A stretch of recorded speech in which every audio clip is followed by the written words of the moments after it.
Okay, Madam Secretary, are we ready? We are ready, Okay. Mr. Chairman. Good afternoon, everyone. This is the City Planning Commission Review Session. Today is June 1st, 2015, and a quorum is present. The first item on the agenda is the proposed Urban Development Action Area Project designation, project approval, and disposition of city-owned property to facilitate the expansion to an existing business in East New York, Brooklyn, and our presenter is Brian. Good afternoon, Chairman Weisbrod and Commissioners. I'm Brian Dennis, and I'll just jump right into things. So HPD is seeking a UDAP designation, project approval, and disposition of a city-owned lot at 115 Williams Avenue in East New York to facilitate the demolition of an abandoned two-family residential structure and the expansion of an adjacent parking lot owned and operated by Watkins Poultry Merchants of New York on Lot 1. And as you see from the land use map, the subject site, right here, is located in the East New York Industrial Business Zone of Community District Number 5, along Williams Avenue, between Liberty and Glenmore. From the pictures here, there's the Lot 8 residential structure. Lot 8 is 2,400 square feet in size, the area, and it has an abandoned two-story, four-family walk-up residential building. Lot 8 sits between a 5,000 square foot vacant lot to the north at the corner of Williams and Liberty. There's the vacant lot right there, and here's a good picture of this lot. And a 52,600 square foot lot at the south end of the block, which is used by Watkins Poultry. So the lot is zoned for M32, and the uses in the surrounding area are metal fabrication, marble distribution, can-do manufacturing, and the majority of these uses are located in one- and two-story warehouses. There are a few multifamily residential walk-ups north of the subject site in the M14 zoning district. I'm referring to these sites right here. Here's the M14, M2 for heavy manufacturing. And there's an M11 district to the west, which acts as a buffer for the R5 residential district farther west. And here's a strip of the M11 and the R5 residential districts. So public facilities and institutions in the surrounding area include the New York City Department of Homeless Services, Brooklyn Women's Shelter, which is located right across the street from the subject site, and the Trey Whitfield Private Elementary School, which is located a half a block north of the site. So the Women's Shelter is this building right here, and the elementary school is this building. So a little background on the poultry facility. So Watkins Poultry began their business in 1994 at 138 Watkins Street. By 2000, the company outgrew the space with 25 employees. And because of their growth, the company purchased Block 3700, Lot 1, to build a 18,650 square foot warehouse at the address 140 Alabama Avenue in 2001. Watkins Poultry grew even further to their current number of 65 full-time employees that work various types of jobs, which include general labor, truck driving, maintenance, administrative, and management. On a normal business day, the poultry facility brings in 5 tractor trailers of live poultry that are unloaded, sorted, and reloaded onto smaller trucks to be distributed throughout various locations in the tri-state region and parts of Pennsylvania. The company projects growth and plans to add semi-trailers to improve the loading and unloading of live poultry. Unfortunately, the current parking facility on Lot 1 cannot accommodate the additional trailers. In addition to owning Lot 1, and I'm referring to the poultry facility, they also own Lot 9. That's the corner lot at Liberty and Williams. So under the HPD's asset sales program, Watkins Poultry would purchase the lot and demolish the residential structure to expand their parking and storage facility through to the corner lot of Liberty and Williams Avenue. This action could potentially create a total of 60,000 square feet of space to be operated by the poultry facility. And with that, I'd be happy to take questions. Questions for Brian? Well, we'll start with Ms. Deluz. Hi, how are you? Well, With this addition, do they estimate an increase in number of jobs that would be available? so Or just more chickens? increase in productivity and safety of their daily operations. It would be up to their operations manager to determine if this space would warrant an increase in employment. Okay, so they're just not projected now. Okay. Ms. Efron. Thanks. Sounds like a really good use of an M3 zone. But I do have a question. Will there be any live poultry stored outside, or this is all internal once they have an open lot where there currently is a two-story building? So their warehouse, which is sitting on lot 1, stores all the poultry. And the poultry doesn't sit on the lot for more than 24 hours. It's just reloaded and resorted before being shipped out. So they're the 5 tractor trailers that come in from Pennsylvania brings in live poultry, and then they do all the distribution. And then during the day, they're on the smaller trucks, they're shipped out to their customer base. Great. So there's nothing living outside? No. Okay, thanks. And Ms. John. How do the trucks access the site? Like what routes are they using, and what is there? I mean, it seems like if they're using the space to have more trucks come in, then obviously there will be more trucks coming So in. this is not technically an increase in trucks. It's more so, yeah, I had to sort this out in my mind. So the tractor trailers and semi-trailers, tractor or the truck comes with the trailer. And what all they're doing is, with this increase in space and the purchasing of new semi-trailers, they're unhooking and rehooking the poultry to be taken away or loaded off onto the site. But as far as the use, as far as the truck routes, they normally come in through Pennsylvania Avenue, and they enter the IBZ along Atlantic Avenue. But So actual there's site- no anticipated increase in volume of traffic or the No. number of, so it's really not even more chickens necessarily? Okay. All right, thank you. Okay, sure. Ms. Levin. Yes, I noticed that they were selected to purchase this disposition area, I guess really 3 years ago, in April of 2012. So why has this taken so long to get to this point? I would have to get We- back we to don't you on know. that. Okay. Yeah. I was going to say something like, should we squawk about it? I'm only going to squawk about it if it's been at DCP that long. But, but it is, behind my question is a concern about how efficient government processes are in supporting businesses. Well, But I I think- also know that sometimes there's a longer story. Yes, and I think it's, again, relatively unusual for HPD to be disposing of commercial property Right. as opposed To to live having chickens. EDC doing Yes, that. yes, So, yes. were it being disposed of for residential use, it might have been Might have gone a more little, expeditious. have fewer feathers on it. Yeah. We knew feathers would get in it. I will only say that no more chickens.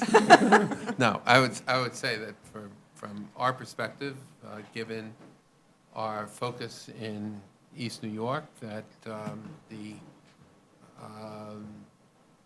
any additional activity and economic revitalization of the East New York IBZ is a good thing, and I hope it leads to additional activity, and generally speaking, having private sector owning sites and expanding sites in East New York IBZ is a good thing, so.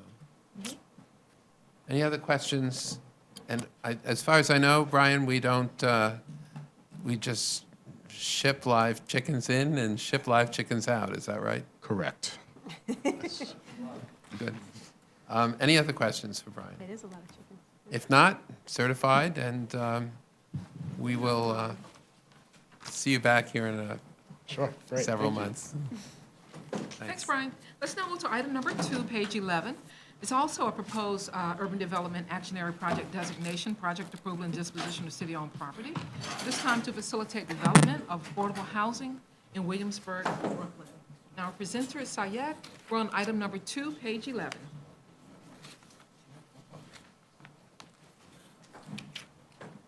What came first, the chicken or the egg? I thought that they either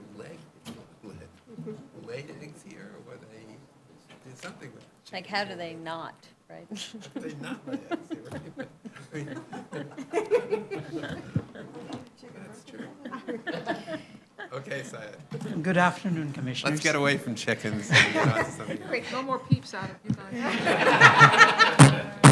See, I fear a certain theme developing here that I'm not too happy with. Okay. Good afternoon.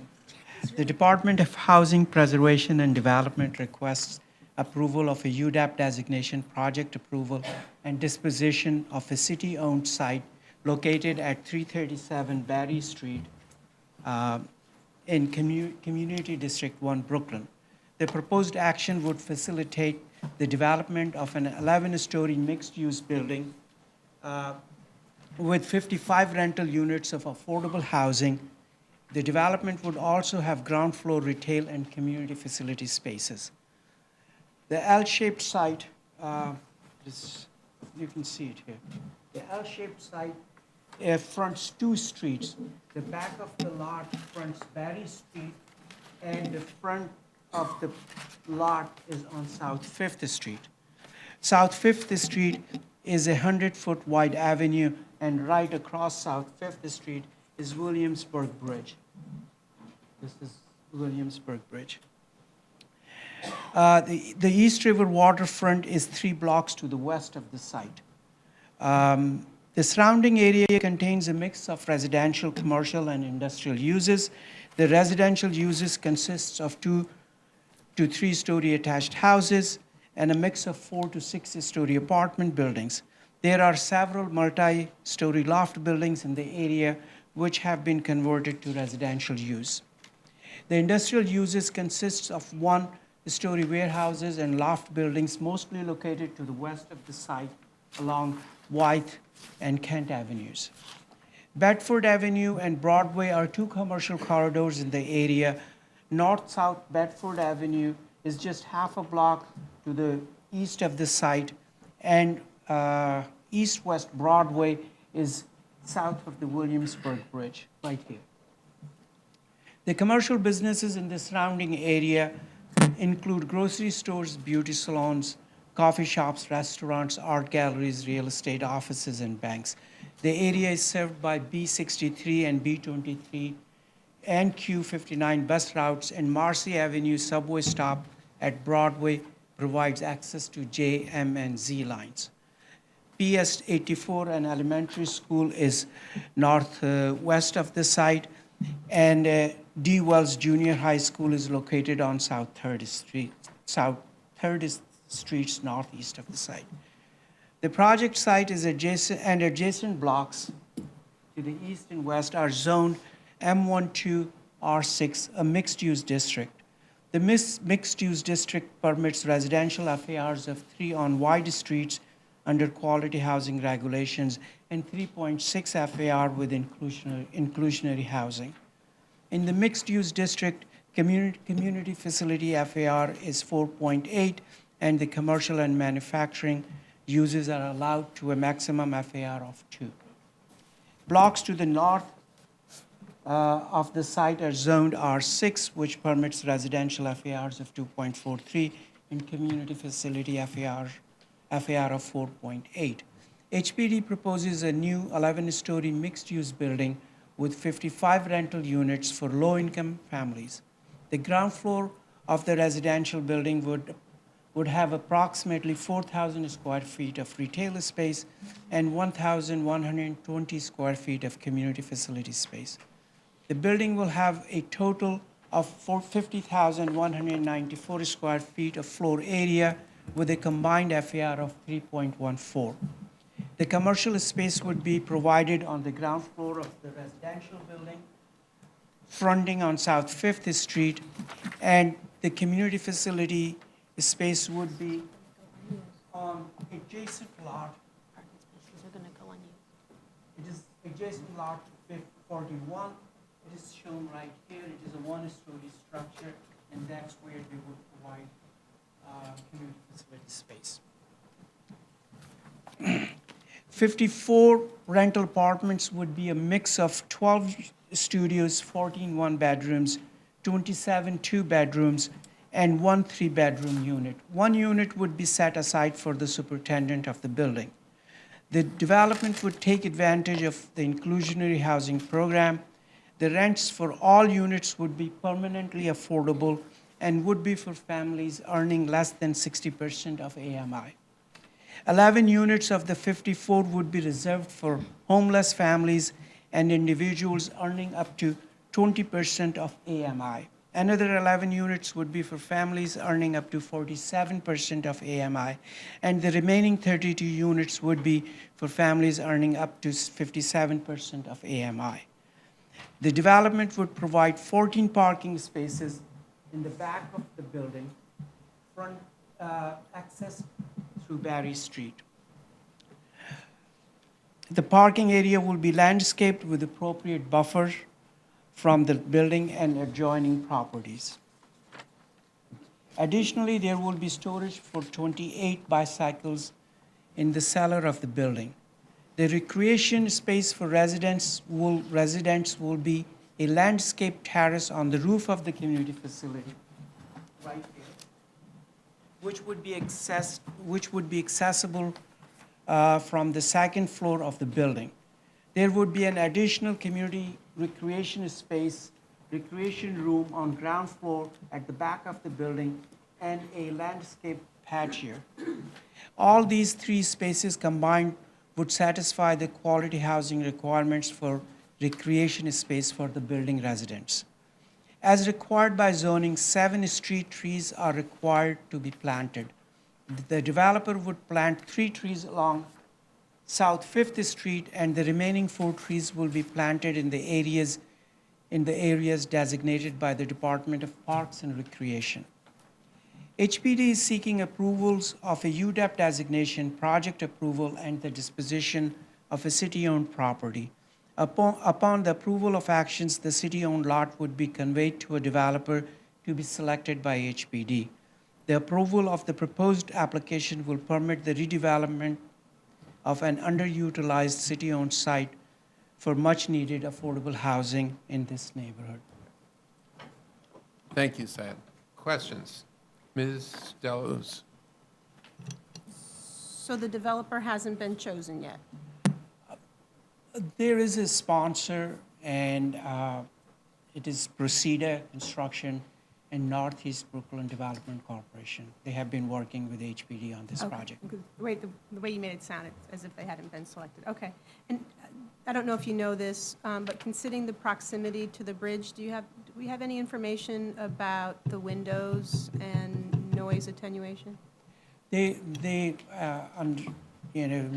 One of the conditions is that they would have to provide double-glazed windows to reduce the noise. Thank you. Ms. Efron? Sort of the reverse question on the bridge.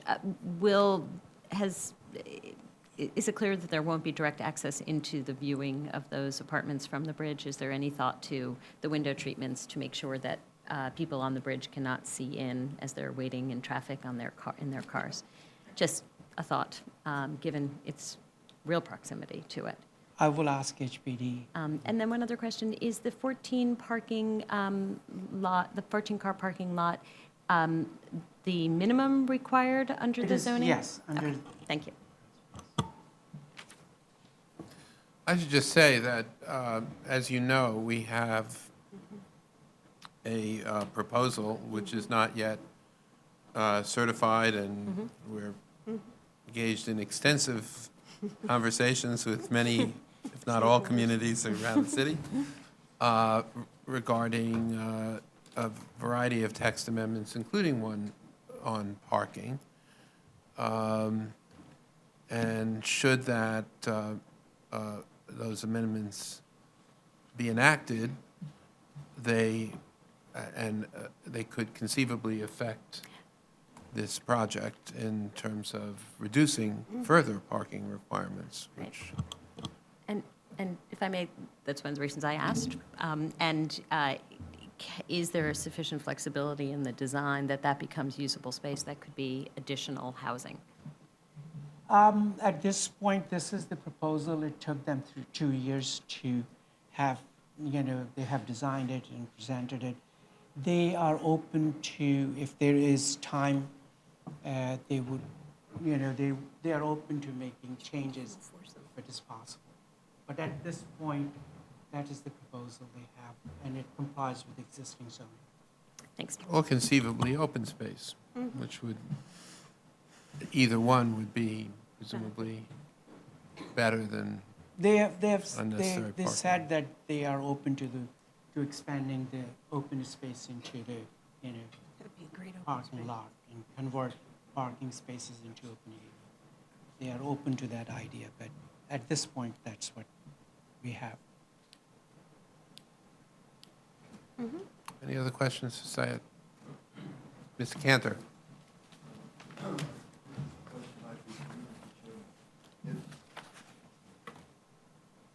parking requirements go away. There is money to be saved. Is that city money or is that development?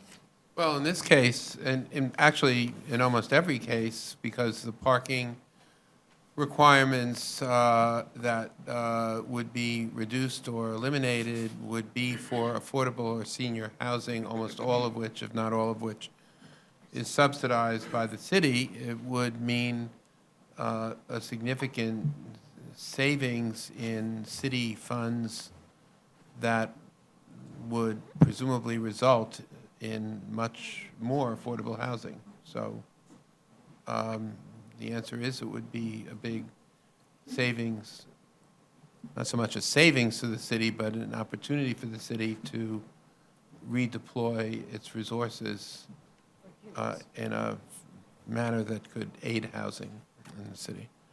And I should say, I know probably most of you have been following, not all of you have been following the discussions regarding text amendments, and we're going to try to have a presentation on the text amendments in 2 weeks, at our review session in 2 weeks. So just to bring you up to date on where we are with them and what we've heard from the communities and what we believe the text amendments can and should accomplish, which is a goal of actually not only providing more housing, but also making, we think, neighborhoods better and contextual zones even better than they are today. So, certified. Thank you, Syed. Let's now advance to item number 3, page 26, proposed special permit to facilitate a 39-space parking garage in a mixed-use building within the West Chelsea neighborhood of Manhattan. And our presenter is Ezra.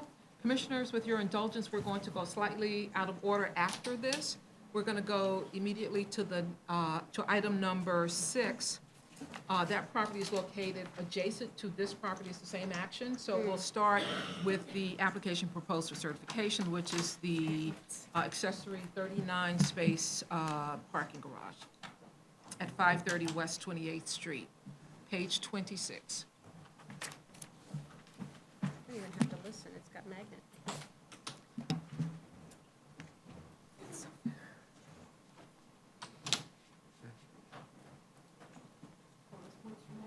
If somebody fixes It's really good.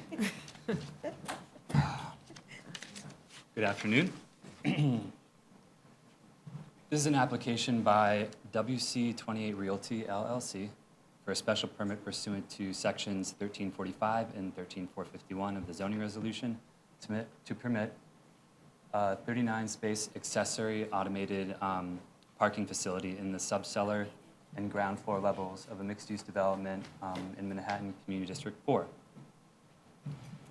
Development site is a through lot located on a block bounded by West 28th Street to the north, West 27th Street to the south, 10th Avenue to the east, and 11th Avenue to the west. The High Line traverses the subject block and is located approximately 175 feet easterly of the development site.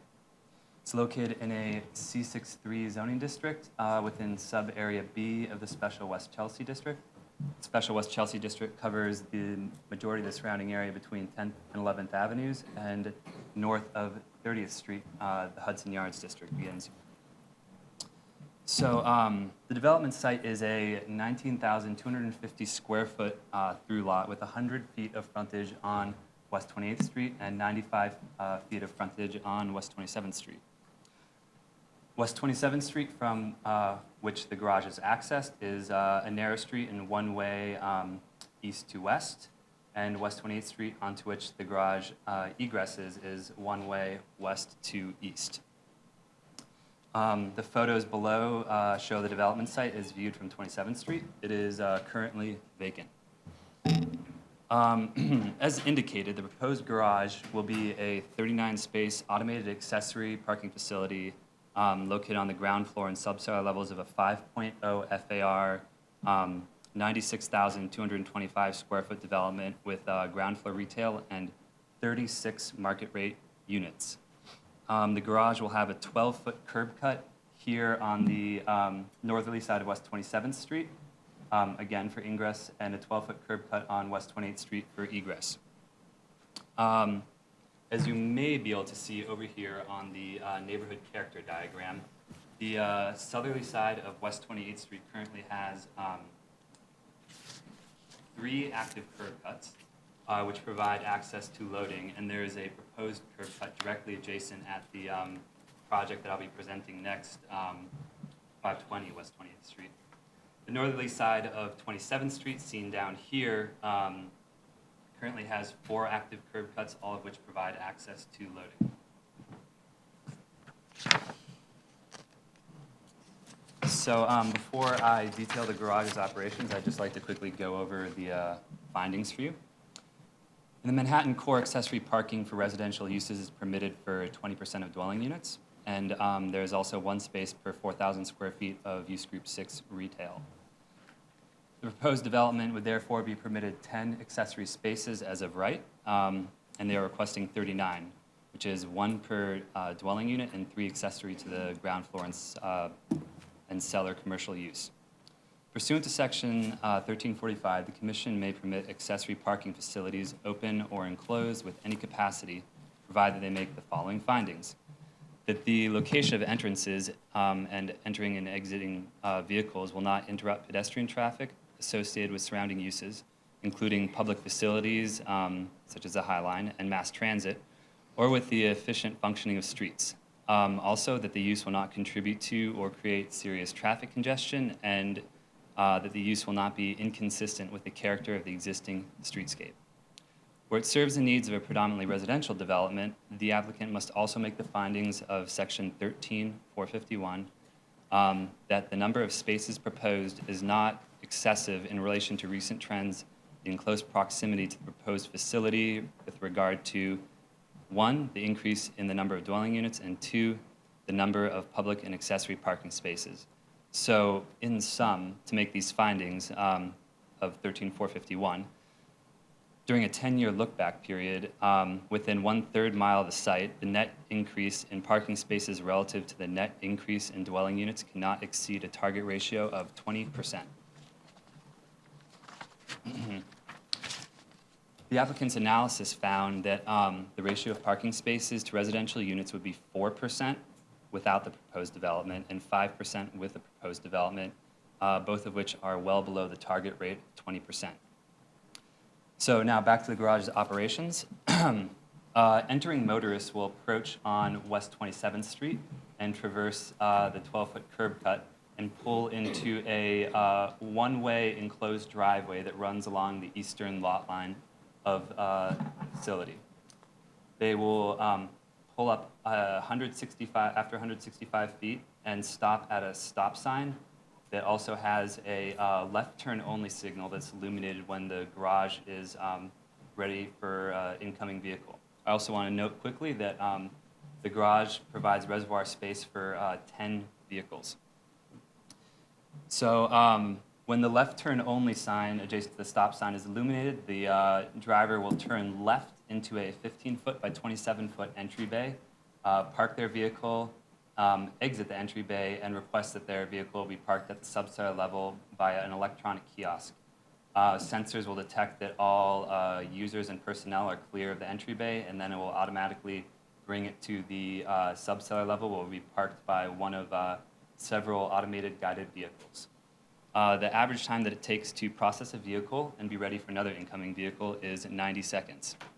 The users looking to retrieve their vehicle initiate their request from the same electronic kiosk, and the vehicle is brought to the entry bay. They would then turn left out of the entry bay, proceed 15 feet over a speed bump, and stop at the lot line. There is a stop sign provided on the interior wall, right by the exit onto 28th Street. And as the driver proceeds onto 28th Street, there's signs with audio warnings on the exterior wall notifying pedestrians of the egressing vehicle. The applicant will also place a no entry sign on the egress on 28th Street to notify vehicles on 28th that they cannot ingress, but the design and location is to be decided. The applicants say that they're willing to augment the sign with a red light.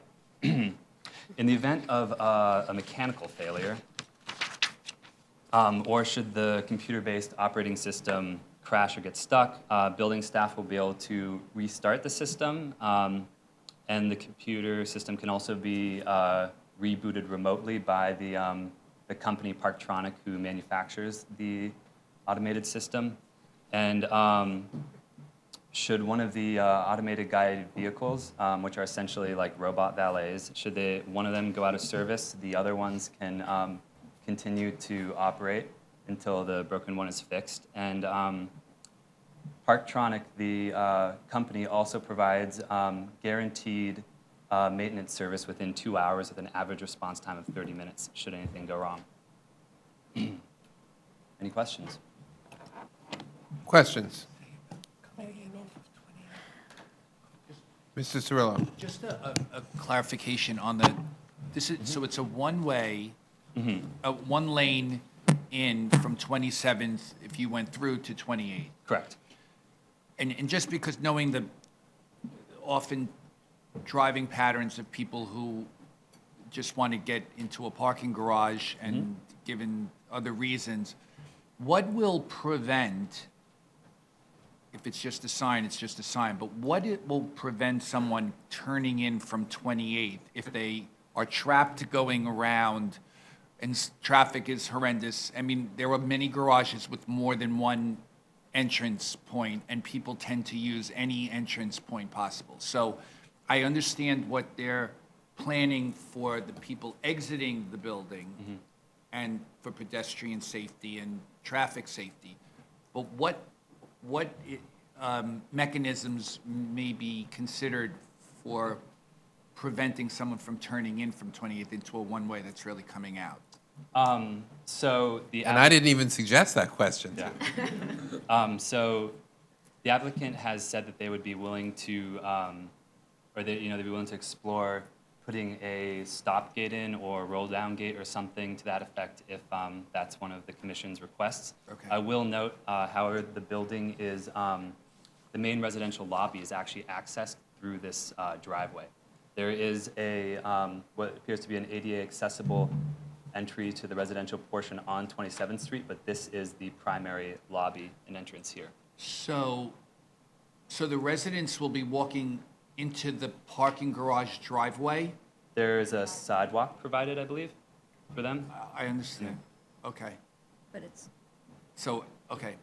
I just think there needs to be some thought about that because, and Yep. even more so now, given the fact that this may have other, other opportunities for use that are not traditional to just a vehicle coming, because people will tend to use the driveway, they'll use the sidewalk, they'll use whatever is available to them to get into the building, so, okay, thank you. Ms. Levin, and then Ms. Efron. Yes, Ezra, it's interesting reading these two applications side by side. I have a couple of questions that I think we can postpone for the neighboring application. But is this one one thing that strikes me here is that they are asking for a 1-to-1 parking space to residential unit ratio, whereas the other one is 29 units for 40, I think, and anyway, it's not quite as many parking spaces for the building. Are these parking spaces going to be sold along with the apartments? How is it going to work? I don't know the precise mechanisms, but I know that they are intended to be in use by the residents. I mean, there are provisions that would allow an applicant theoretically to make them available to the public, but their intention is to have one per dwelling unit. Okay, but we don't know if they're selling them or licensing them or what? Yeah, I can check with the applicant to get Well, more we'll find out specifics. in the public process. And then I have questions about the look-back period and the data accumulation, because I noticed the information we're provided in this study is somewhat different from the information in the neighboring study, and they must be describing the same neighborhood, so we'll get to that later. Okay, all right. Ms. Efron. I had a similar concern, though I have to say I'm somewhat torn upon reading both of these. Clearly, there are going to be curb cuts regardless, so that seems of less significance to this commission. But the 1-for-1 unit, just, it is a little troubling for me that there is a car culture housing project being proposed, and in a neighborhood that hasn't had that historically, and what that means when we as a commission support that. And around that question, there's clearly a lot of future development in the immediate neighborhood, and is the general idea that most of the parking would be taken up with the first projects, and then the development would pull up the ladder behind them, and future projects wouldn't have it? And should this be something the department looks at rather than the commission deciding piecemeal? Perhaps Stephen Johnson could speak to that. He was one of the architects of the Manhattan Core parking text. Hi. Hi. The 10-year look back ends as you move forward. So in 10 years' time, projects that would be filled up with the residential growth parking study would not be any longer in the study. So it's always a continuous, it's focused on recent trends, so it's a continuous new study each time. But within a very short period of time? I mean, I don't have a sense of how quickly the development is going to happen there. I assume the staff has a much better idea. So you think we're covered by the rolling? Yeah, so we had to pick a time frame, and it seemed like a 10-year study was logical. It gave you an idea of what was happening in the recent years in the area. So you have the 10-year look back, and then up to the development, when the build year of the development is. Also, we provided flexibility in the guidelines, and we said, if you think it should be a longer look back or a shorter look back, you could do that. We said you could make it a wider study area if you wanted it to be wider, or it could be smaller. But we review all the data that they give us. Well, we give them the data that's given to us by DOF and DOB, and then we review the data that they take that data and then put their own data into it, and then we review it all. Okay, thanks. Mr. Cantor. Thank you. A couple questions, please.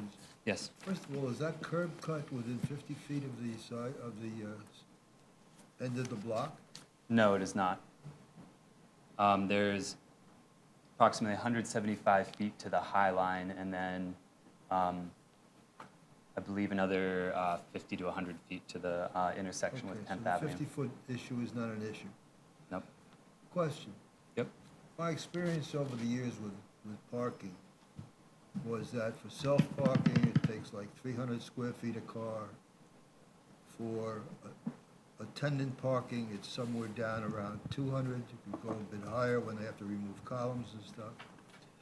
But looking at this, it appears to me he's got 400 square feet per car, which I don't understand in a system which is supposed to be inherently space-saving on a job. And I'm curious, I'd be interested in the answer to that question. Okay, I can speak to the applicant and get back to you. If, there have been several commissioners who voiced concern about down the road in terms of car count, and I share that. Okay, I can relay that to the applicant and get back to you.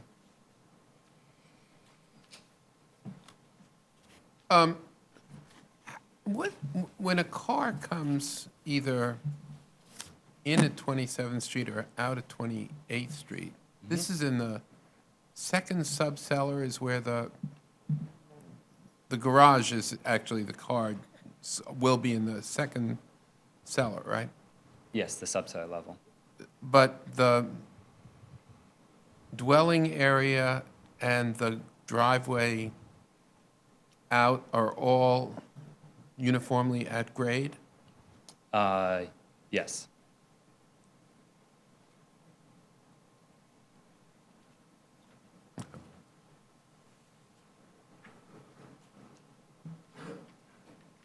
As you know, I particularly share Mr. Cirillo's concern about having a gate or a roll-down gate or something at the exit point.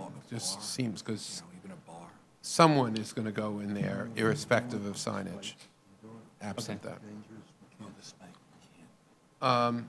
Any other questions regarding 530? Ms. Ortiz, pardon me. Thanks.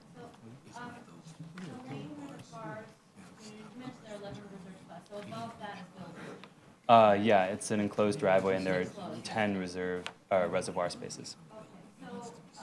Presumably cars would be pulling in and running until they're shut down. And it's just, I've never seen this condition before where, you enter off the side from an enclosed area that's holding, could potentially hold up to 11 cars that might be idling for even a short period of time. Has air quality been taken into account there? And we're combining, idling cars in a space where we have a residential lobby. It's very strange. True. It was a type 2 action, so I don't believe there was an air quality analysis done in connection with it. But I hear your concerns, and I'll relay them to the applicant. So the air quality issue is because the garage is so small, we don't anticipate all those vehicles lining up. Those are in excess of the required reservoir spaces. If they redesign their space to perhaps better utilize it, they would have that extra space, not for cars, but something else. But how many reservoir spaces are required to have? Two. They only need to have 2 there. So they're using that as a drop-off.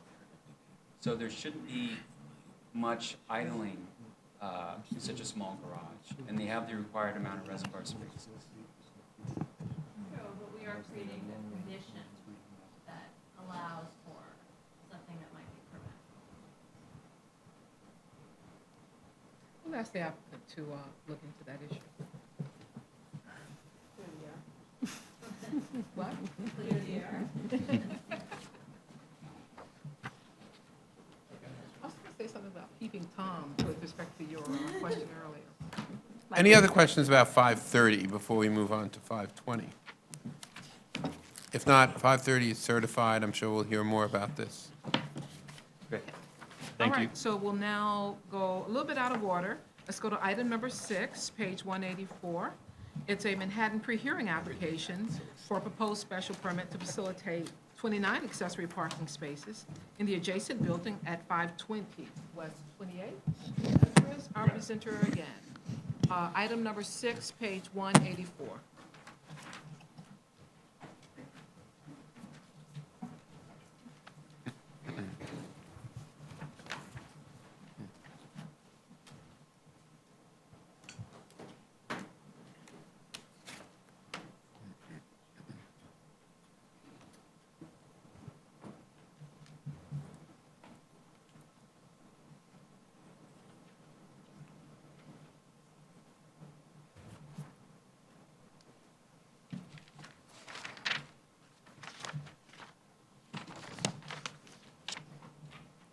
Good afternoon. This is an application for a special permit pursuant to Sections 1345 and 13451 to permit a 29-space automated accessory parking garage in the cellar and subcellar levels of a mixed-use development located at 520 West 28th Street in Manhattan Community District 4. The surrounding area is identical to the previously presented project, 530 West 28th Street. This application was certified February 17th, and it's returning for pre-hearing. The community board recommended that the special permit be declined with a vote of 33-3. However, I quote from the resolution, CB4 agrees that the applicant has met the required findings, including those in zoning resolution section 13451, but believes that the methodology developed by DCP for the calculation of the parking ratio is deeply flawed and cannot be properly used to justify the requested special permit in the area where the proposed development is located.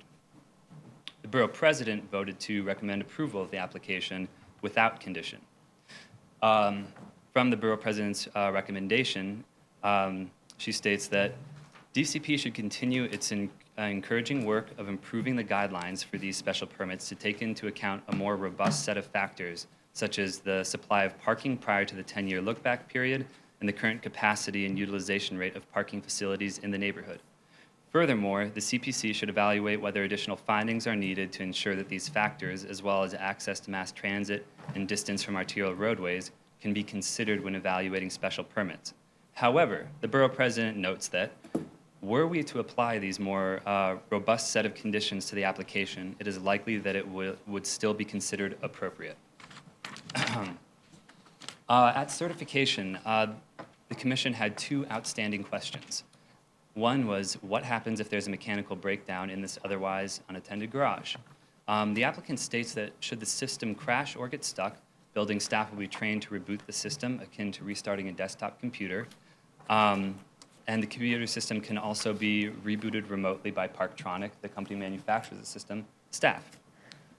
Should one of the automated guided vehicles go out of service, the other four will modify operations to maintain functionality until the out-of-service device has been repaired.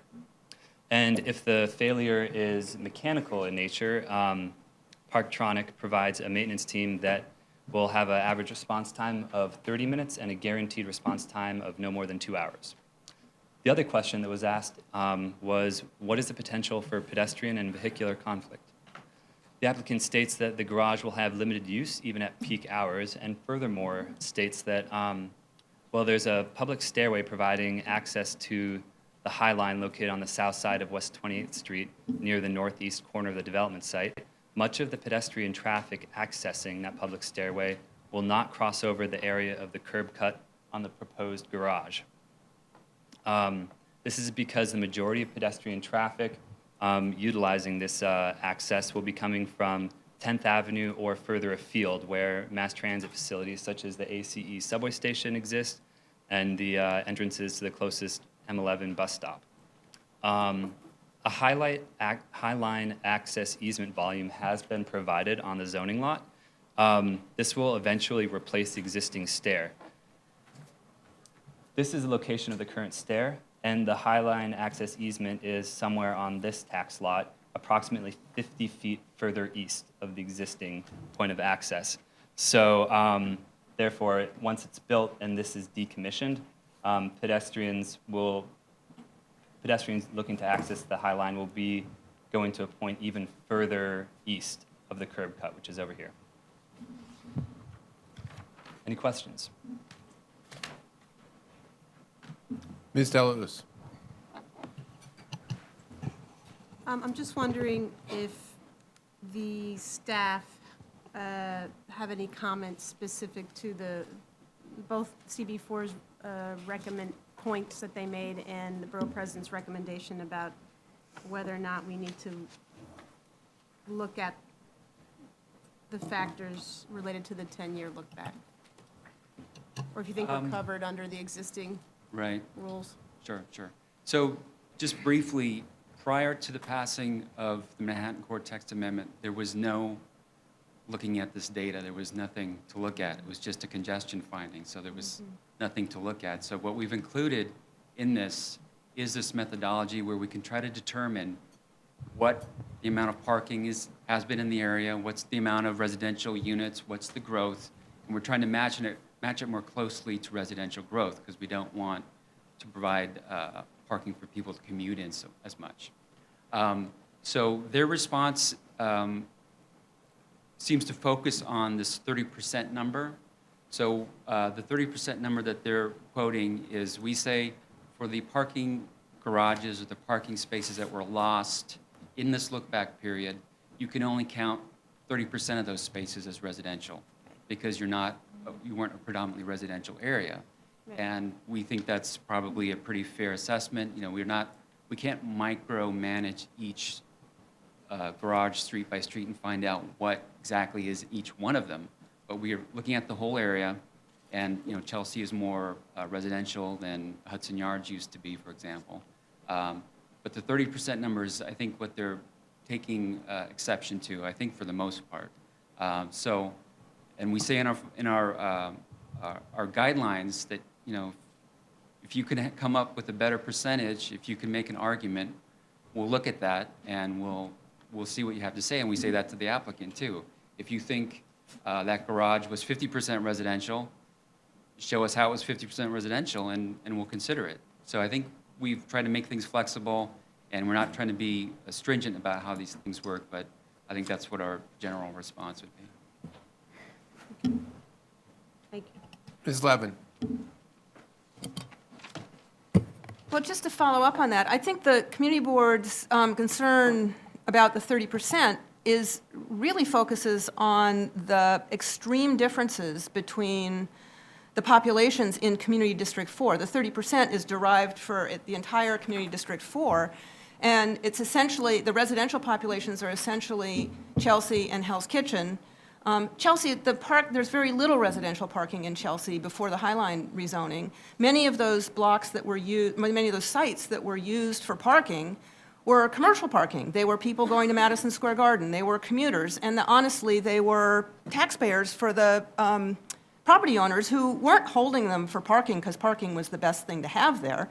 They were waiting for something better to come along. So I fully understand the community board's beef with applying a 30% residential assumption to those lots. I think it makes no sense in Chelsea. I understand how it could be a correct mathematical number to get to if you look at Community District 4 as a whole, because Hell's Kitchen is a totally different story, and I would bet you that the residential parking in garages and sites to the north is rather higher, so it leads to a blended rate of 30%. But the arguments that the community board and the borough president have made really, I think, put into focus the difficulty that we have in making an assessment about what the right number is. You know, I think the borough president's sort of conclusion that even if you had a better methodology, this one would probably make sense because of its location, and it's only 29 spaces out of 40 units, and there are a bunch of other reasons why it still might make sense. But I think we're going to face continued pressure on this methodology, and we have to get it right. Because it's going to come back to us in the next one where we do have a one-to-one request, which I agree with Commissioner Ethron is not anything we want to be encouraging. But I do have, but this also highlights the sort of deep dive that we are forced to take into data here, which is, it's like mind-numbing stuff. There's a footnote in the Philip Habib report that supports this application that basically says the city data is wrong in a whole bunch of respects based on, they went out and field tested the data that's provided by DOB and DCA, and they found a bunch of other things. And they corrected their data to reflect what they found on the ground. Well, somehow that ought to be collectively made available to all applicants so that the same corrections are applied uniformly. And it really was highlighted to me when I looked at the traffic data report that supports the other application. They are side by side. They've got the same study area. They've got different data. And you can make yourself crazy trying to reconcile it, and it probably doesn't amount to all that much, but they've got different numbers of units, they've got different sites that they're counting. I mean, this is just not a system that works fairly. Yeah. Well, the data is the best that we can get No, I from the understand. city, and that's what we're looking at. But we're reviewing all that. And when we review Philip Habib's or CSS's data, We look at their corrections and their edits, and they're noted on the spreadsheet in red. And I think CSS makes an appendix that shows what they've changing and what they're proposing to change. And we review it all. Right. And you can see that in some areas, they're like, this development says 16 units, but there's actually 17. Yeah. So there's some of it's very minute, some of it's bigger, and if they're bigger, more impactful changes that we agree with, we ask them to change it. Right, and then do you make that available to future applicants? Yes, absolutely. So that It's all- rolling forward, everyone is picking up the same corrections, or Oh, yeah. the same corrections are being made available to everyone? The residential growth parking studies are all online, the ones that are approved. We've had 5 so far. And they're online, so you can see what edits they've made. But the issue is the data that we're getting from DOB changes every, I don't know, 6 months. I'm not exactly sure when we get the updates. But that changes, and we're not asking, applicants can't change city data. Right. You know, it's difficult for us to change other departments' data too. So we're just trying to take the data that we get, we review it, we go through it, and we review what the applicant gives us. Yeah, well, you know, it's a lot of minutia. Don't have to tell you because you're deep into it. And the more efficient and standardized we can make this process for you and for applicants, so that we can get to the central planning issues and not get buried in the details, the better. The DOB data we put online, the DCAS data about licensed parking facilities online, and our residential growth parking studies that have been approved are also online. I also want to add that regarding the difference between the two projects, even though I can't speak to the correction you mentioned, the Philip Habib analysis, they used 2 different look-back periods, which is permitted, but they were for different start and end dates. So that made Right, a well, huge they're a year different. That was another, I wasn't going to pile on with that question, but, you know, what's a commission to do? We're doing these 2 things side by side, and it should all be the same. Well, I should also say, with the smaller details, we look more closely at the projects that are really close to the percentage, and we've only had 1 thus far. So if your parking growth ratio is 3.5% or 3.75%, we're not all that overly interested in. But if you're up to 18%, if your target growth area is 20%, then we're looking at that much more closely at the little details.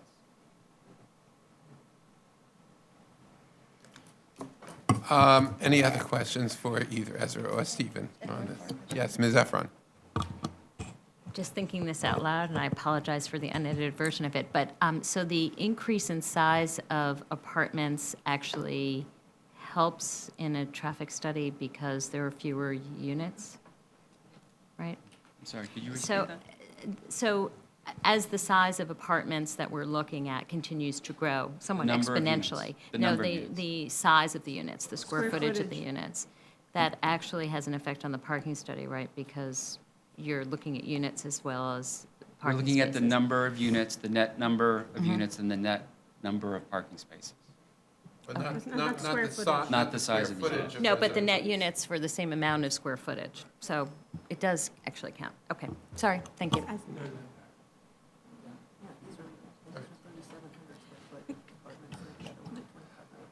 Ms. Deleuze.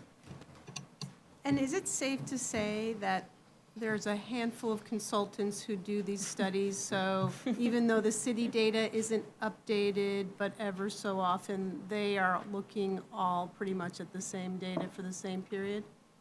Yeah, I mean, there's always the handful of consultants that we see, whether they're lawyers or environmental consultants, and they're reviewing the data. We met with them prior to the Manhattan Core Parking text amendment went through. We met with the consultants, we met with the community boards, and got their feedback, and people made contributions to how to use the data and how to better utilize it. Any other questions? So 5:20 will be at a hearing on Wednesday. Right. 5:30, We'll be later. we'll see a few months from now. Thank you. And thanks for your comments on this. So Commissioners, let's go back to item number 4, page 74. We have a pre-hearing. Thanks, Hannah. We have a hearing, it's a citywide application with respect to proposed zoning text amendment to facilitate acceleration of post-Hurricane Sandy recovery in certain neighborhoods, Staten Island, Queens, and Brooklyn. And Nihilus and Michael will be walking us through that presentation. We're on item number 4, page 74.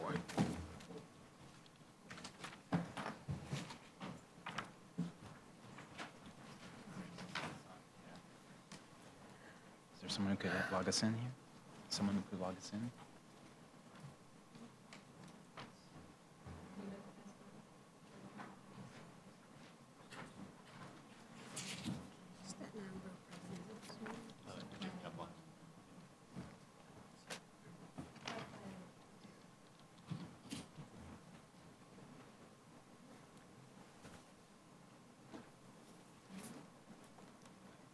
It's this password here, right?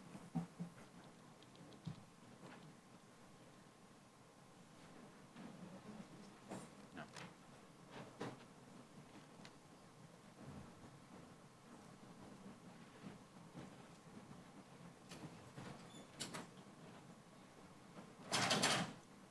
I assure you it's worth waiting for. Do we use a different password for every? We should. That would, I'm afraid to try any other passwords because I don't want to. Oh,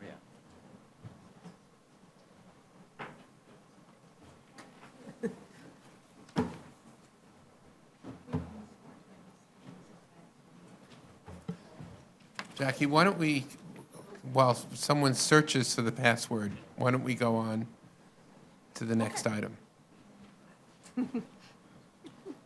So, let's go to item number 5. It's a Bronx pre-hearing application with respect to the proposed special permit, urban development action area project designation, project approval, and disposition of COP to facilitate a mixed-use building with 277 units of affordable housing in the Melrose neighborhood of the Bronx. So we're now on item number 5, page 116.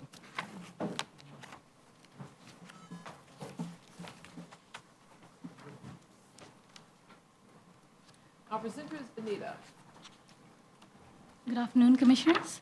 This application was submitted by the Department of Housing Preservation and Development, and this application is due for public hearing the coming Wednesday. The application includes 2 actions. The first is a special permit to allow development over a railroad right-of-way. The second action is UDAP designation, project approval, and disposition of city-owned property. The application will facilitate Bronx Commons, a 277-unit mixed-use development with retail and community facility uses. The property is located in Community District 3 of the Bronx in the Melrose neighborhood. The site is located between 162nd Street, 163rd Street to the north, Elton Avenue and Washington Avenue to the east, and Melrose Avenue to the west. The site is city-owned. The property is currently vacant, mostly vacant, with one former warehouse building. The site is zoned R8 with a C14 commercial overlay. The proposed building will be range from 1 to 12 stories and will contain a variety of uses, including housing, affordable housing, retail, Bronx Music Heritage Center, and a rooftop greenhouse. The project was reviewed by the Community District 3, and the Community Board voted 21 in favor, 6 opposed, and none abstaining. The Borough President submitted a recommendation also in favor of the project. Questions?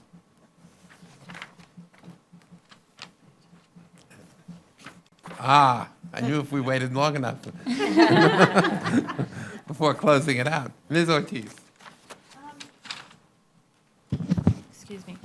I'm just trying to understand some of the connection of this site in sort of the larger context. I know we've sort of asked some of these questions before. Sure.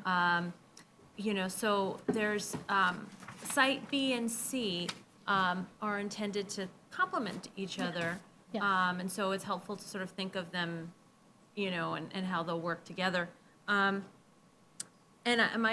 thinking about the ground floor commercial space, we've talked about this, there continue to be references to the ground floor commercial space in Site B as being a site for a fresh grocery store, and I know we've talked about that before. Right. No, I can give a clarification on that. That was part of the environmental review, so that was assumed at that time in the environmental review. Okay. However, VEDCO has been doing a lot of research, surveys, to kind of look at what's reasonable, and they're no longer looking at a grocery store for that site. They have, they have other users in mind, banks, restaurants, other users that match closely the needs of the community, because we know that there's a grocery store proposed Okay. on the larger site. So that's off the table for this site. Okay. Yeah. Thank you. And Vanita, who will be here on Wednesday to testify? Sure. Blue Sea, the developer for affordable housing, VEDCO, who's also a partner in the housing, and part of the who are doing the Bronx Music Heritage Center, the architect and HPD. They can speak to all the different. Okay. Right. Ms. Ortiz. And also a question, I believe Commissioner Efron asked this last time about the financing for the Bronx Music Heritage Center? Yes. Will they be able to answer those questions Yes. for us? Okay. Yes. Okay. Ms. Levin. And another question I'm going to have on Wednesday is about quality of life issues that may be posed by both the lighting feature that I noticed in particular the Bronx Borough President is just rhapsodically enthusiastic about. It looks like it could be a very attractive feature. And the potential for the space underneath to be a gathering space, but we've got overlooking residential windows above, and what planning are they doing to be sure that those two uses can coexist? Sure. I alerted them to this issue that when it came up last time, and they're kind of cognizant of that, and they've had some thought, and they'll be able to talk to that. Okay, thank you. Okay. Okay. Thank you, Vanita. Whoop, I'm sorry. Ms. Young. So I think we discussed this also, the last time this came up in certification, but I'm still sort of unclear as to what the status of the area that was originally planned to be a park, and whether those plans are progressing sort of in line with the residential development plans, because, I mean, this is a real, in some ways, a crowning project in the Melrose North area now that these are as being the last of the last three large sites, and you wouldn't want a situation where years from now you're still sort of looking at this piece of land that was meant to be a park. Sure. So. Sure. We've spoken to HPD, voicing that concern, and they'll be prepared to answer that and where they are in conversations with parks regarding that. Great. And I'll be asking my usual metrics. I'm hoping they'll have the answer. Thank you. Yeah. Any other warnings for the people who are going to be testifying on Wednesday? If not, thank you very much, Vanita. I hope this has been an educational experience for those in the Yes. Commissioners, we're still having a few technical difficulties, so let's go now to item number 7. It's a Manhattan pre-hearing application with respect to 76 Greenwich Avenue, St. Vincent's Park, which involves proposed zoning text and city map amendment to facilitate a map park within the Greenwich Village neighborhood of Manhattan. Our presenter is Joel. We're on Manhattan pre-hearing action, item number 7, page 261.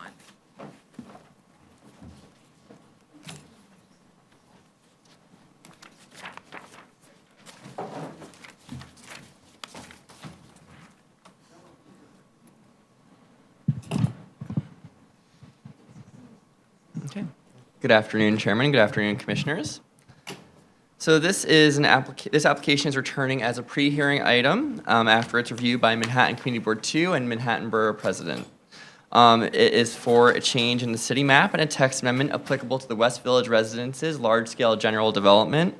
Approval of the requested actions will allow for the open space being developed on a site within the LSGD to be mapped as a park and conveyed to the City of New York. The site's located in the West Village within Manhattan Community District 2. So the West Village Residences LSGD special permit was approved by the Commission on March 28th, 2012. The LSGD includes two sites. There's the east site and the Triangle site. And these sites constituted a portion of the St. Vincent's Hospital campus, which is no longer in operation. So the east site is bordered by 11th Street to the north, West 12th Street to the north, 11th Street to the south, and 7th Avenue to the west. And this served as the main hospital complex and included 7 buildings, they included 7 buildings, and the 2012 approvals allowed for the reuse and redevelopment of those buildings as a mixed-use, primarily residential development, and construction of that project is currently underway. The Triangle site is 16,677 square feet, and this was to serve as required open space for the residential development on the east site. So in conjunction with the approval, the West Village Residences agreed to pursue 2 follow-up actions. The first was a modification to the 2012 approvals to allow for a memorial to the AIDS and HIV epidemic to be included on a portion of the Triangle site, and that will be on the far west corner here, and it will occupy about 1,500 square feet of the 16,000 square foot site. The proposed project would address the second commitment made by the West Village Residences, and that's to formally map the Triangle site as a public park and convey that site to the city. So this approval of this action would not change the design of the park or the residential project in any way. So in order to facilitate the proposed project, the applicant seeks approval from the Commission of 2 actions. Again, the first is a park mapping of the 16,677 square foot site, Triangle site. And the second is a zoning text amendment to allow for the open space requirement within the West Village Residences LSGD to be reduced by the size of the required open space provided by the Triangle site. This will take place only upon mapping of the Triangle site as parkland and transfer to city ownership. So the application was certified and referred out to the public on March 30th, 2015. At its full board meeting on April 23rd, 2015, Manhattan Community Board 2 adopted a resolution recommending approval of the application. On May 26th, 2015, the Manhattan Borough President issued a resolution also recommending approval of the application, and their approval had no conditions. So the applicant, in addition to a representative from the AIDS Memorial Park, will be present on Wednesday to answer any questions you may have. I have one question. Ms. Efron. Is there a conservancy being set up as part of this for the ongoing maintenance of the park, or is it just straight out? So there is a maintenance and operations agreement that is being developed between the owner, the Rudins, and the Parks Department. The Rudins will ultimately be responsible for daily maintenance and financing and all that. But that is in that M&O agreement. Okay. So there's not a conservancy. Okay, and this is a condo building, so if whoever's coming could just talk about the relationship between the condo and the sponsor and the maintenance agreement. Sure. Well, actually, that raises is it clear, is it the condo association that's responsible or the developer who is responsible for the maintenance of the park? Well, I'll make sure that that's clarified at the public hearing. Thanks. Okay. Thank you, Joel. Mm-hmm. Any questions for Joel? Ms. Ortiz. And along those lines, so what I'm hearing is that the West Village residences are covering the capital costs associated with this. Mm-hmm. And they will be covering the maintenance costs associated with this pending sort of clarification on. Yeah.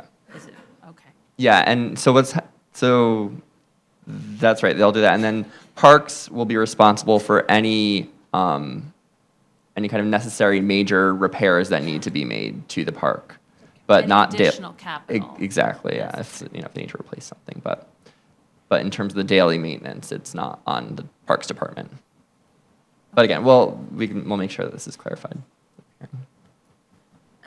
Sorry. Ms. Heffron. Will someone from Parks be available Yes. to talk about, just the agreement terms it's sort of a publicly owned private space, it sounds like, without walls, right? Yeah, I mean, originally this was a privately owned public space, and now it's being mapped as a park. So we will, someone from Parks will be here to testify as well. So we'll alert them to these questions so they could be ready to speak to them. Any other questions for Joel? Okay, public hearing on Wednesday. Thanks, Joel. Commissioners, let's now go back to item number 4, the special regulations for neighborhood recovery, for which we have a hearing this Wednesday. We're going to do this the old-fashioned way, without the PowerPoint presentation, but Michael and Nihilus will walk us through it. We apologize for the technical glitch. We do indeed. We like humans. Good afternoon, Commissioners. Here today in advance of the public hearing on Wednesday for special regulations for neighborhood recovery.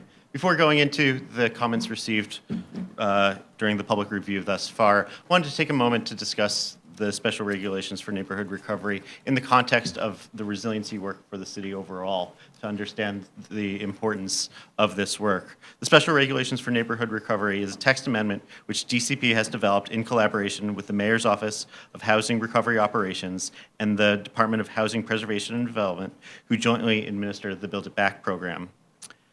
The special regulations are intended to expedite recovery from Hurricane Sandy by removing obstacles which are preventing homeowners from making their homes flood resilient. Ensuring that homeowners in the floodplain become safer is a major policy goal of the city, helping to protect communities from steep increases in flood insurance and from structural damage and economic harm during future storms. The current text amendment is part of a wide range of changes that the city has implemented in the wake of Hurricane Sandy.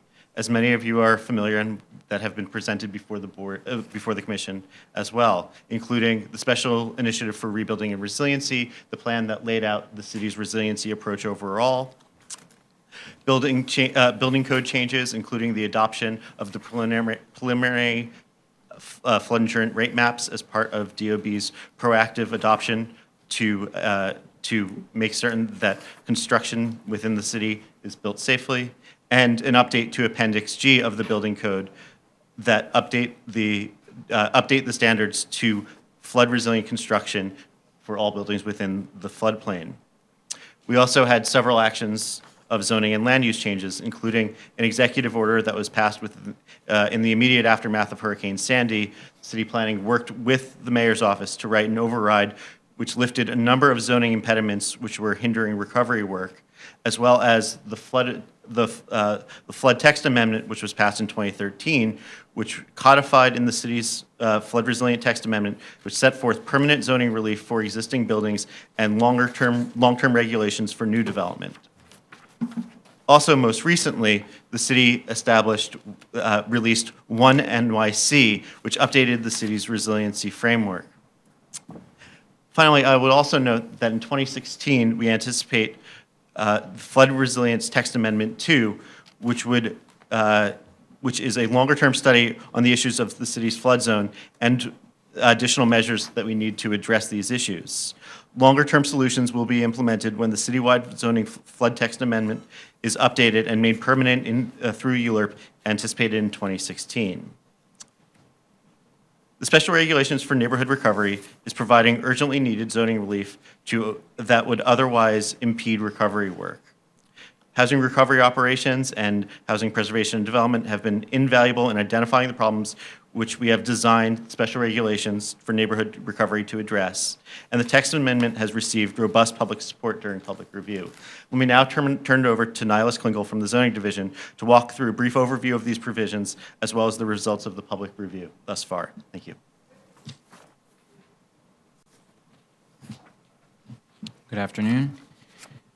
Building on the experiences of our co-applicants, HRO and HPD, and the lessons that they've learned in conducting their resiliency and recovery work, we have proposed a text amendment with three main objectives. The first is to simplify the procedure for determining the legal non-complying status of the homes involved.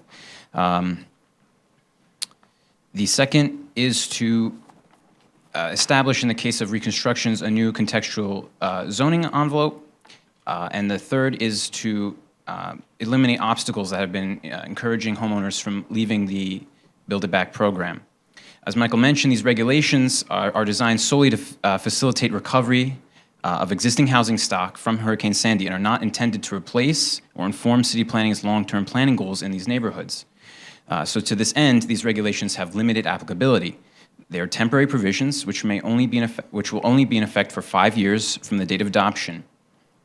In addition, these regulations may only be utilized by homeowners who meet all of the following criteria, these being that they have a home which existed on the date of Hurricane Sandy, they're located in a neighborhood recovery area which the Department of City Planning has designated, and the third is that they will come out of this process with a single or two-family home which meets all of the flood resilience construction standards in the Department of Buildings Appendix G.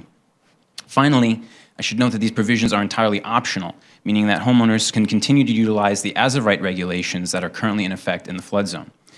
However, should a homeowner elect to utilize any one of these provisions, they must utilize all applicable provisions that are part of this text amendment. So just to briefly review the proposal, in the case of elevations, we are allowing a survey of the current property to be accepted as the new baseline for the property's noncompliances. The property and the structure, as shown on this survey,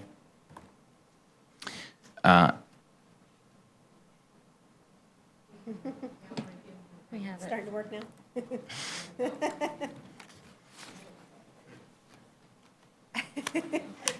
So this was all of the existing legislation which Michael was referring to. These are the three provisions. So in the case of elevations, what we're proposing that a current survey become the new baseline of the property's noncompliances. The property and the structure, as shown on this survey, will now all be considered legally noncompliant and may be elevated to the FRC, or the design flood elevation. In terms of removing disincentives that have been encouraging homeowners to leave the Build It Back program, one of the main changes that we're making is allowing homeowners with a significant portion of their dwelling space in a basement to now elevate or reconstruct that space. Current regulations do not allow this. And in the case of reconstructions, we are creating a new contextual zoning envelope which will eliminate the need to document a destroyed home's existing conditions. This envelope is much more accommodating for the low-rise bungalow-style housing typology typical in these areas. And the text amendment has received broad support throughout the public review process. Of the 8 community boards to which it was referred out, 5 have recommended approval, 2 have recommended approval with conditions, and 1, Queens Community Board 13, has not submitted a recommendation. On that note, I just want to say that DCP staff did present the proposed changes to the community board, and they are generally well received. However, the board has not submitted a recommendation to city planning. First, just to address the specifics of the 2 conditional approvals we received, the first is from Brooklyn Community Board 18, which voted to recommend approval of the text amendment with the condition that, quote, the administration or the city council, or paraphrasing, provide low-cost loan programs, tax abatements or exemptions, or other financial mechanisms in order to assist households who will be financially hard hit by either the cost of increased flood insurance or alternatively the cost of a second mortgage to finance flood-resilient retrofits to their home. And the Brooklyn Borough Board also took this condition up in making its vote in support of the text amendment. The second condition is from Brooklyn Community Board 15, which voted to recommend approval of the text amendment with the condition that the neighborhood recovery areas city planning designated in the community district be expanded to include the neighborhood of Manhattan Beach. Support for this text amendment was very strong, with the issue of expanding the neighborhood recovery areas being the only major concern raised during the public review process. Just to briefly review the criteria that city planning established in designating these neighborhood recovery areas, these areas had to meet a majority of these 4 inclusion factors. One is a high amount of substantial structural damage to the home, so the presence of DOB red and yellow tags are indicative of this. A high amount of substandard lots, which are typically indicative of noncompliances related to the home, the structure of the home itself. The third is building typologies, which would benefit from this text amendment. And the fourth is identifiable documentation issues, so a widespread lack of certificates of occupancy for these homes or deeds on file with the city. Just meeting any one of these particular criteria was not necessarily a trigger to including a neighborhood in a neighborhood recovery area. I should point out, for instance, Breezy Point in Roxbury, here on the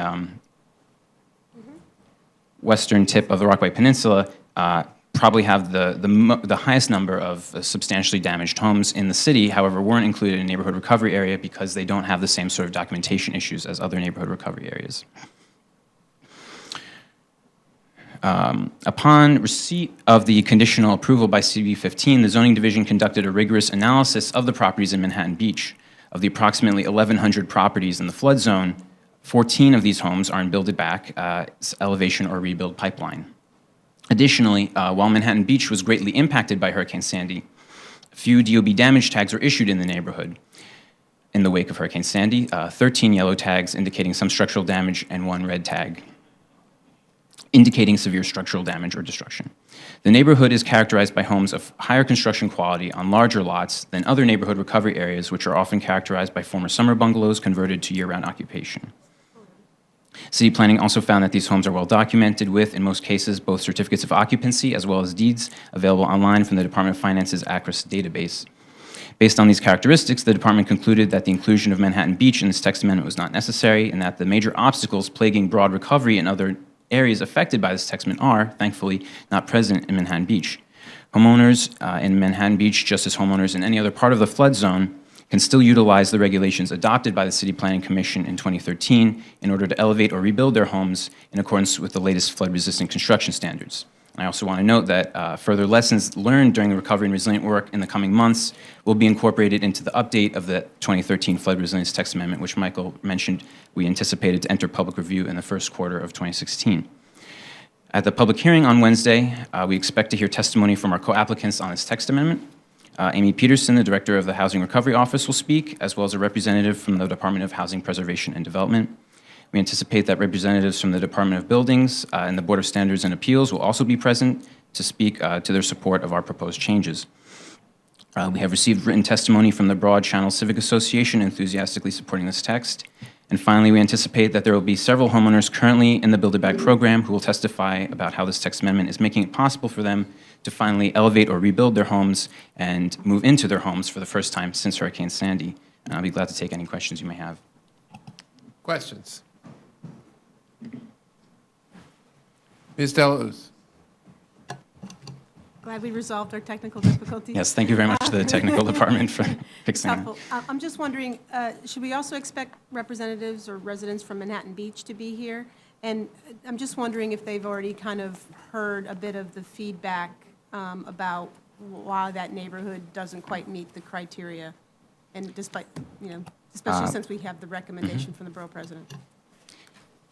We don't know of any speakers that are scheduled to testify at this point, but we did, during the community board outreach process, explain our position to the community board and have also followed up in the wake, following that meeting several times to explain the numbers involved and things like that. So it's certainly been a dialogue. Any other questions? Thank you. No, thank you, Nigel. We'll have many people testifying on Wednesday. That's right. Okay. Silas. Thanks, Michael. So now we are going to item number 8. It's the proposed city council modification with respect to the zoning text amendment for 510, 523 West 23rd Street. And Carolina will be presenting. We're on item number 8. Good afternoon, Commissioners. This application concerns a text amendment to the Special West Chelsea District to allow the transfer of residential floor area when the permitted maximum amount of residential floor area that can be transferred is greater than the permitted maximum commercial floor area outside of the outside of a sub-area in the Highline Transfer Corridor. The Commission voted on May 6th to approve this application. In a letter dated May 26th, which the Commission received, the City Council Land Use Committee recommends modification of the text to include that the floor area eligible for transfer is that permitted as of the date of the adoption of the Special West Chelsea District, or June 23, 2005. The intention of the modification is to ensure that should the zoning be altered in the future to allow greater permitted density, that the amount of floor area permitted to be transferred be limited to the amount permitted today. This modification does not alter what is being facilitated by the application, and staff has determined that the proposed modifications raise no land use or environmental issue requiring further review. Any questions about this?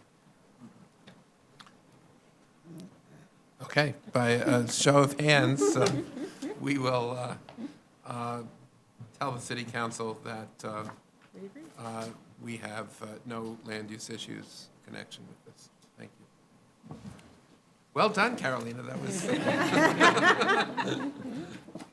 Thanks, Carolina. Let's now move to the future votes, post-hearing follow-up discussions. This Wednesday, June 3rd, staff have prepared favorable resolutions for the following. The Brooklyn Public Library Stone Avenue Branch Landmark in Brooklyn Community District 16, 375 Pearl Street and 90 West Street, which are proposed for NYPD office space. We have the Newtown Creek East Branch facility. It's an aeration facility proposed by DEP. And we have 3 special South Richmond development districts that involve subdivisions of existing zoning lots to facilitate 2-family homes on property located at 466 Correll Avenue, 139 Ocean View Place, and 404 Manhattan Street in Staten Island. And we have also a special South Richmond Development District certification to facilitate the restoration of trees for property located at 314 Wilson Avenue in Staten Island. Moving on to our agenda for June 17th, Joel and Anita are here to continue the discussion with respect to 41 Great Jones Street, which involves a special permit to facilitate residential development. Hello again. So your Friday packages included 2 letters. The first is a joint letter from the Manhattan Borough President and Councilmember Chin, and this was distributed to you actually at the last review session. But we wanted to include it because the second letter is a response to that first letter. So in that letter from Borough President and the council member, they state that based on their conversations with the loft board, they believe that the units on the upper floors, on the 3rd, 4th, and 5th floors, are required to be rent stabilized. So that second letter is from the applicant's special counsel. His name was Stanley Kaufman, and he testified at the public hearing, which was held on May 6th. So this letter responds to, again, that first letter, and it states that there is no requirement that any units within the building at 41 Great Jones Street should be rent stabilized. The letter specifically states that because the building has fewer than 6 units and has never had more than 6 units, that there is no case law that supports the fact that when a unit has been vacated by the loft law protected occupants who enjoyed rent stabilization protection, that the unit continues to remain in rent stabilization. The Department of City Planning staff have directly reached out to both the Loft Board and the Department of Homes and Community Renewal staff to gain clarity on the issue. And in the audience today is Loft Board Executive Director Lanny Alexander. So from our conversations with the Loft Board, we understand that they only place regulations on buildings that are within their jurisdiction. And once a building leaves the Loft Board's jurisdiction, such as is the case in 41 Great Jones Street, that only the rent stabilization requirements from DHCR apply. So therefore, the Loft Board has advised us that the selling of the fixtures in a unit after it has left the Loft Board's jurisdiction and is then under the DHCR's jurisdiction can no longer result in the removal of that unit from rent stabilization. And because this is just a benefit of buildings that are under the loft law. So this is consistent with the correspondence we received from Borough President, Councilmember Chin, et cetera. So with regard to the piano case, which was referenced by the applicant as a reason why the building at 41 Great Jones is not required to be rent stabilized, this was interpreted by the applicant as that case says that the applicant interpreted it as since the building had fewer than 6 units, no rent stabilization requirements would be applied there. But in our conversations with the loft board, they indicate that. My understanding of the piano case was that there were more than 6 units in the piano case, isn't that correct? Right, And but that the appellate division found, since there were more than 6 units in the piano case, that the building was, and the units were definitely covered by rent stabilization. Right. And whatever they had to say about units, buildings with fewer than 6 units, that was not before them at the time. Right, and so the applicant in their argument kind of said the opposite, said that with fewer than 6 units. Yeah. So in our conversations with the loft board, they indicate that they disagree with the interpretation provided by the applicant and do not believe that the number of units within a building has any bearing on future rent stabilization requirements. And with respect to DHCR, we have asked for their specific documentation on this property, and we've been advised that they do not have any records on any of the units within the building.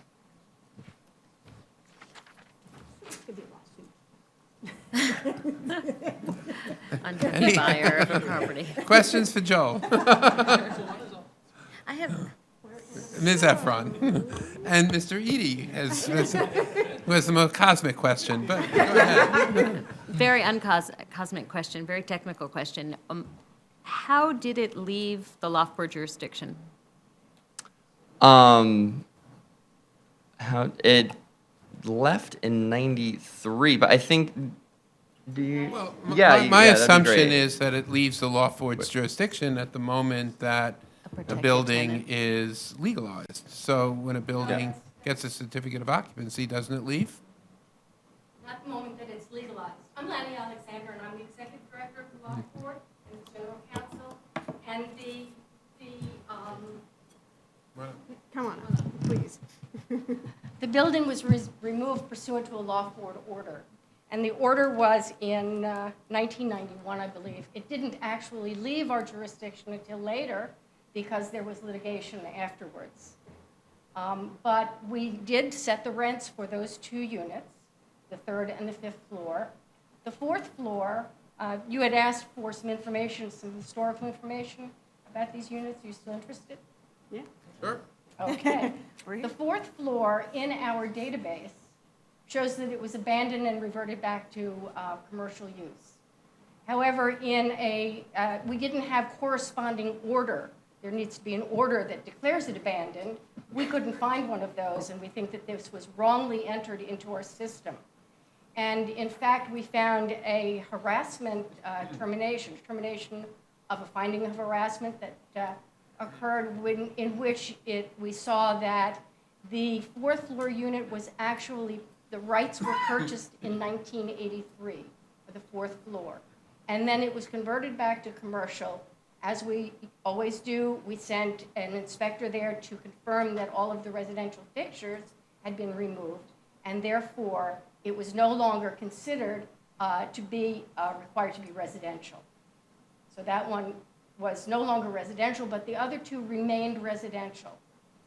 With regard to any concept that there's a buyout after the units leave the loft board, that is, there's nothing that I have ever seen that entitles anybody to buy out a unit pursuant to or the rights to a unit, like we have in the loft law. The only buyouts that I'm aware of are those buyouts that owners will offer a tenant money to leave a unit that's rent stabilized, and then try to do enough renovation to bring it out of rent stabilization by increasing its value by doing the renovations. We don't have that. And what our view is with regard to all of this is, once you leave our jurisdiction, you are under rent stabilization. And the rent stabilization rules apply to you, not the loft board. And therefore, just as I said, the 286.12 purchase of rights will not apply. And that, by the way, is the problem that we have with the Acevedo piano building case, which has the purchase of the rights after the building had left our jurisdiction. And although there doesn't seem to be anything in any of the opinions that says that the courts were aware of that fact, we believe that the whole decision was erroneously decided based on that error of fact. Thank you. Ms. Reedy. So, my cosmic question. Are there any other precedents of buildings leaving your jurisdiction of fewer than 6 units and then reverting to DHCR or There are regulation? many buildings. You have to understand that in the first 30 years of the loft law, which really impacted mostly on Soho, NoHo, Lower Manhattan, most of the buildings that we had were 6 units, 7 units, but mostly 3 or 4 units. It was never, ever our understanding that when those units left our jurisdiction, they would be treated in any way other than the other units. The loft board and the cases that I've reviewed have all said that this is we are trying to integrate all of these units into rent stabilization. They didn't say some of them. They said all of them. It doesn't make any sense that you would make this sort of distinction at this late date that says, oh, only ETPA covers these and these are left by the wayside. So are there, just a quick follow-up. Are there currently buildings that had left loft board jurisdiction that are less than 6 units, fewer than 6 units, and currently covered by DHCR, as far as we know? As far as we know, but you have to understand that when they leave our jurisdiction, on the order it says, you are to go forth and register with DHCR. But after they leave, we don't go and make sure that they've done that. We do send DHCR a list every year of the units that have left our jurisdiction, which should have been registered with them. But we don't monitor. As soon as you leave, we're done. And the loft board order from 1991, is there a copy of that? Yes.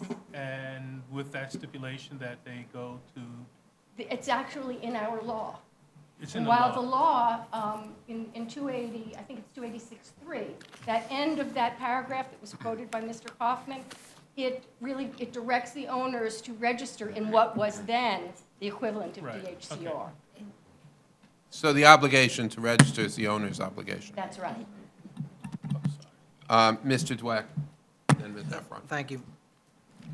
Now, I'm not an attorney, so I'm trying to make sense of all this. Has your theory or your position ever been tested by a judicial body? Which position is that? Okay, that when you have a loft board unit from a property that has less than 6 residential units, does it have to go into the DHCR portfolio? Yes, that has been determined. There's case law on that. Yes. Thank you. Ms. Efron. Does the DHCR program or the intent, once it leaves the loft board, appear, generally speaking, anywhere in a title report or elsewhere, or it just goes with the property in the C of O? Or does it? How would a new buyer of a property be aware if it hadn't been registered that it should have been registered? I would suspect that the lawyer should have done its due diligence. Right, but what's the document? It's just the order from 1991? It's the loft board order. Okay. And that, I think, is somewhat of a problem. It's problematic because with this case and with many cases, after you've been out of our jurisdiction for many, many years, it sort of gets forgotten that you were a loft board building and that you are rent stabilized. Thank you. So I have a few questions. One, just my own edification. A building leaves loft board jurisdiction when, if not when they're legalized? Well, it gets legalized, but then the owner is required to give us certain information and usually requests to be removed from the loft law. From our jurisdiction. And once we get all of that information, which sometimes takes a number of years, then we remove it from our jurisdiction.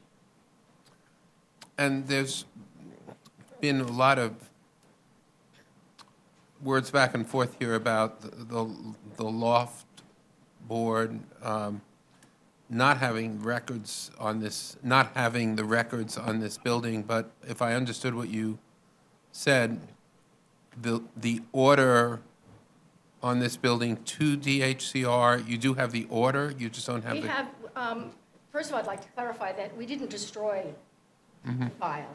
We wouldn't do that. But it is missing. And that's unfortunate, and we're sorry to everyone. But what we do have are some of the orders so we can sort of see what happened to the building. So we have, for example, the coverage application. We have the harassment order, finding harassment. We have an order terminating the harassment, and we have the removal of the building from our jurisdiction. So we have those orders, so we were able to piece that together. And in the final order, we actually have the rents that were set at that time by the loft board.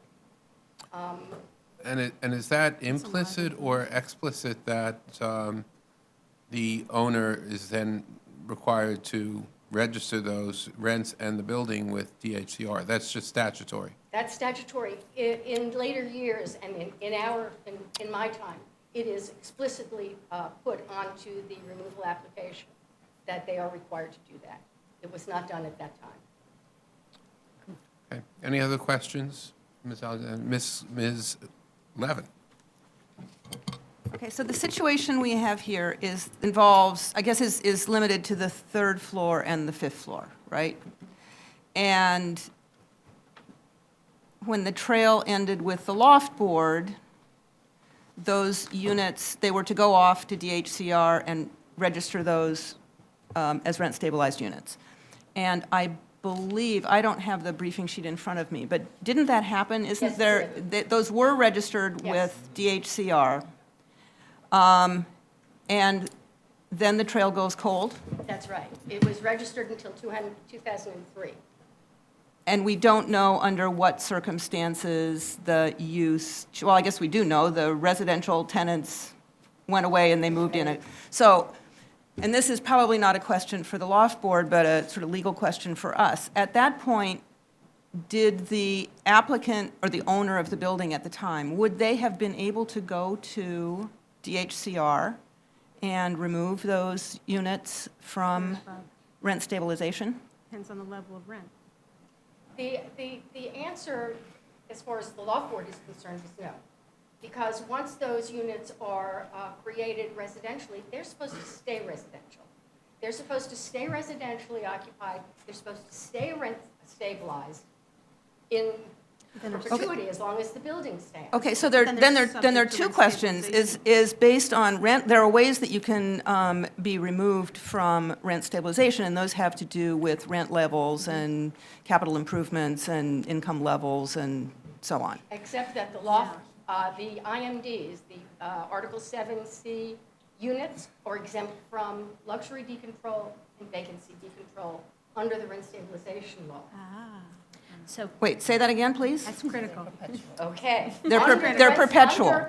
Under rent stabilization code and statute, the high rent exclusion and the vacancy decontrol do not apply to Article 7C units.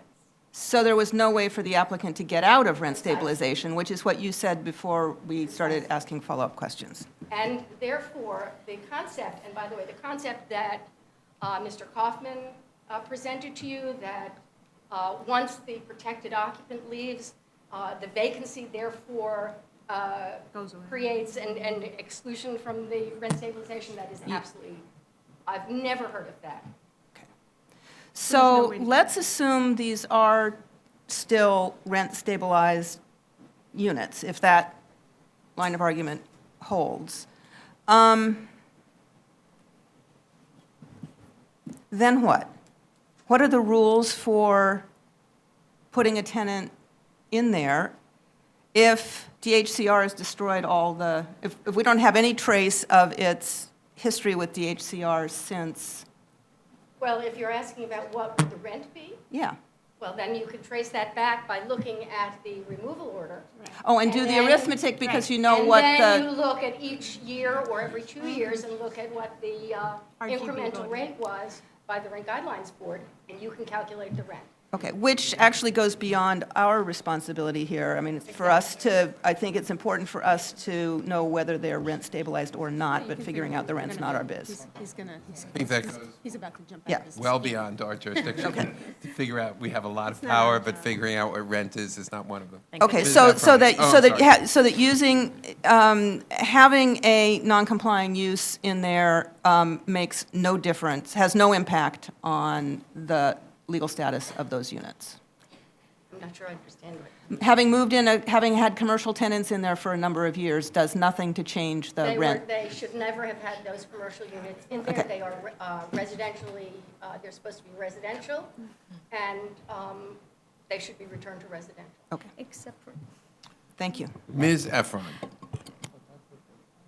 But then what about the fourth floor? Was that out of rent stabilization under the loft law, It and would therefore, appear that except if- for use, If it's it is okay? true, as we see in that order, that it was, that the rights were bought out while it was still in our jurisdiction, actually before it came into our jurisdiction, and it was converted to a commercial unit, then it is legally a commercial unit and it would stay a commercial unit. And so that's up to you to determine whether it can be reverted back to residential or not. So, Joel, is it then a market rate residential unit? That would, the fourth floor would be. Anita wants So, to jump in I here. just wanted to just say one thing about this entire discussion, which is that to some degree, it is a little bit of a sidelight with respect to the application that is before us. Right. Because we're here for 74-711 and to determine whether or not the application meets the findings under the zoning resolution. And so whatever action we take, even if we approve this, you know, whether or not the third and fifth floor can take advantage of whatever we resolve here is really not an issue that we have any control over.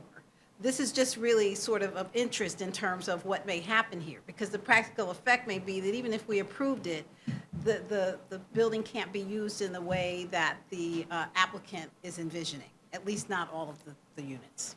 So we should just keep that in mind, that's all. Any other questions? Okay, thank you very much, Ms. Alexander. Thank you very much, Joel. Thank you very much, Anita. Anita came off her, out of her, Hop along. not quite sick bed, but to join us today. Thank you. Fascinating.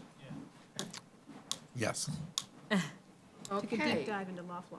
So, in terms of advancing this application,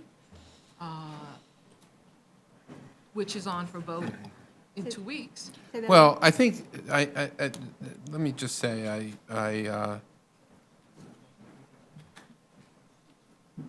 the application, it does seem meets the findings for use. And whether or not 2 units in this building continue to be rent stabilized is not immediately before us, as Anita notes, but I think that our report will appropriately indicate the history here and the guidance that we can provide to the city council and ultimately to other bodies that are legally responsible for making these determinations, including the HCR if necessary. But before us, all we can do is really opine and act on the change of use and try to provide a degree of clarity given the conflicting views back and forth from both the applicant and the loft board, and the conversations that staff has had with DHCR as well. So, and that we will try to do in the report. So. Thank you, Mr. Chairman, for that guidance. The next item is Snl Aerospace Metals, which involve the disposition of city-owned property, facilitate expansion to an existing business in College Point.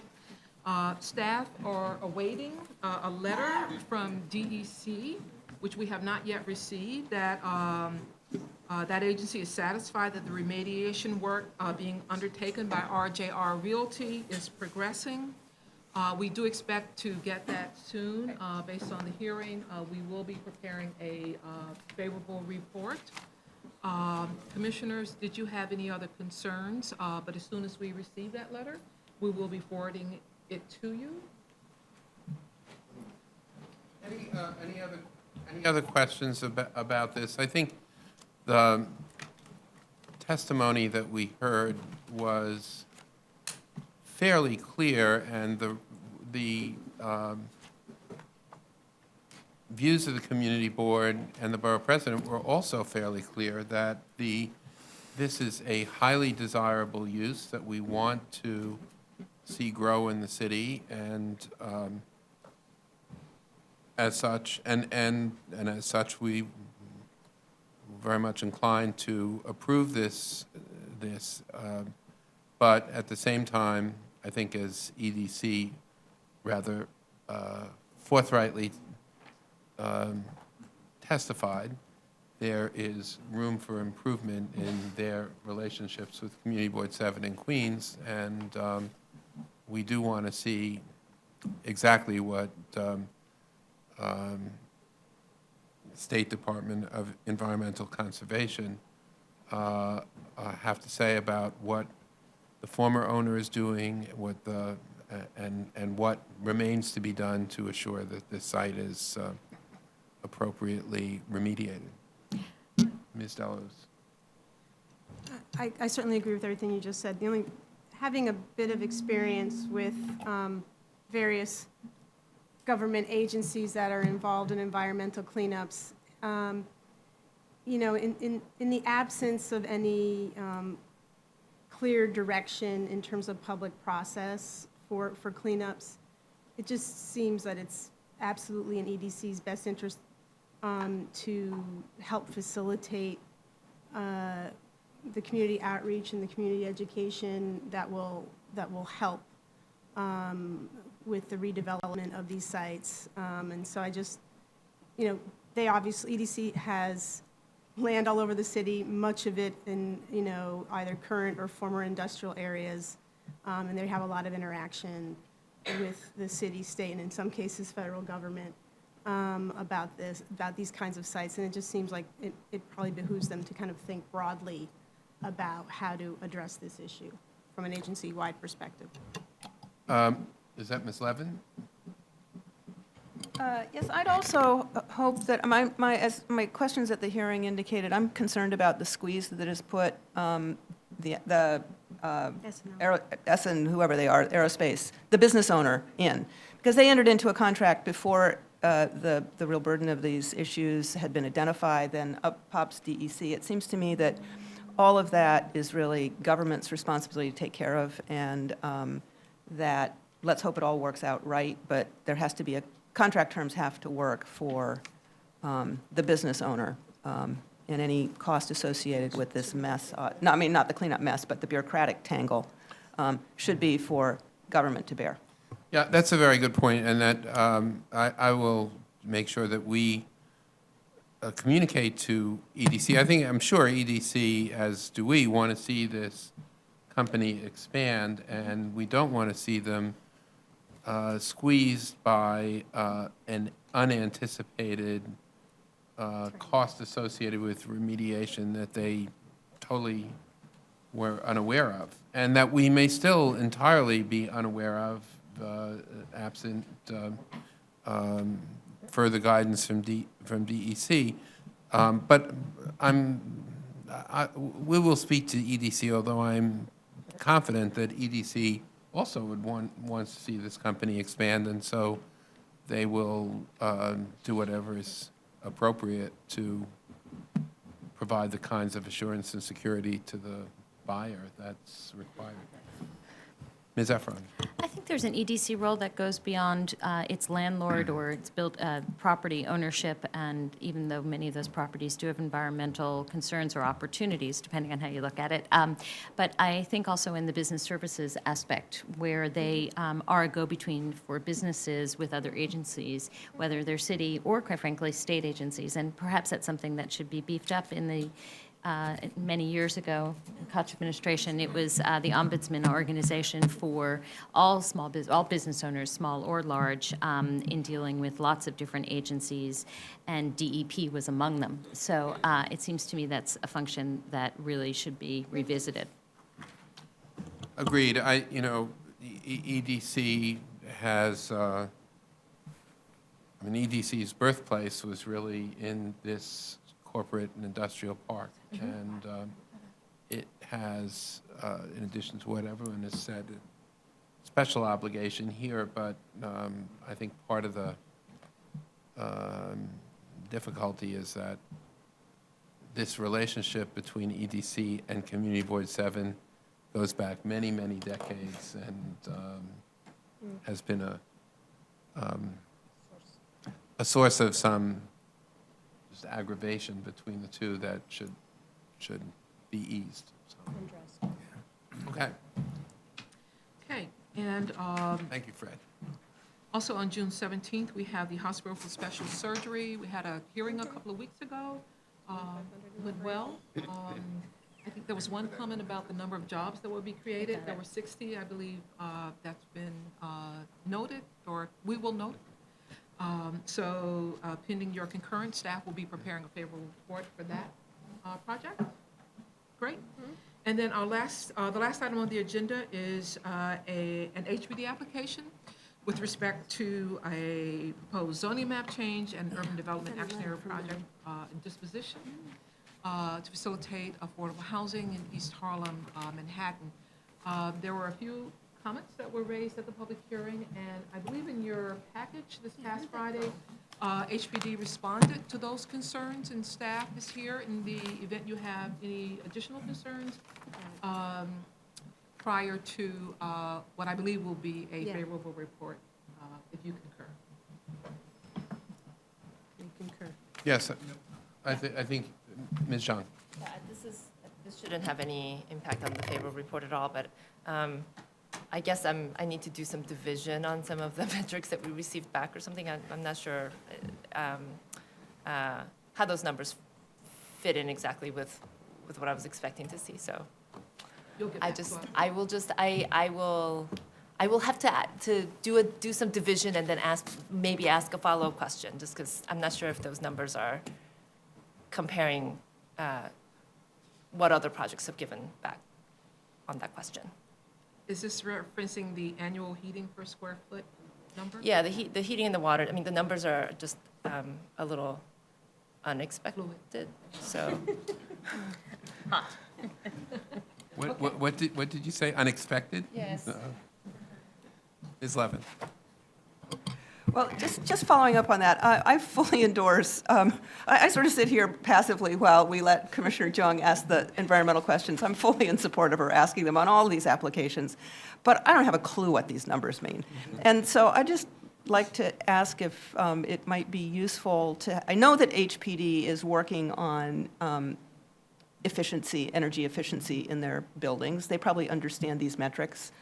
Would it be useful to have someone come give us a tutorial and tell us what sort of benchmarks, what they're trying to achieve, how this works, what they press applicants to try and accomplish, so that we can ask questions in this process more intelligently? It's not for us to make building policy, but we ought to be able to interpret the information that is given back to us. And I think it would help us on broader applications to get some guidance on what a good new building looks like.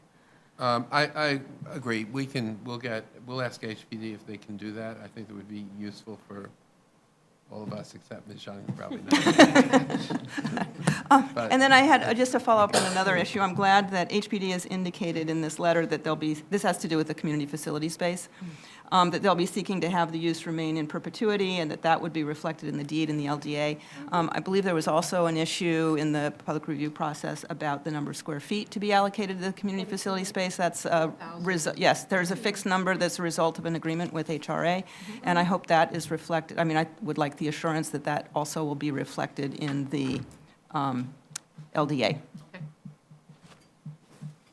Okay, and I have to say, I as with Ms. Levin, I can't assess the numbers specifically with respect to energy, but I do think that I just really want to commend HPD because I think that they really did provide a very unusually comprehensive response to our questions. So, anyway, is there anything else before us, Madam Secretary? No, Mr. Chair. So I will entertain a motion to adjourn and see you all on Wednesday. Thank you. Thanks.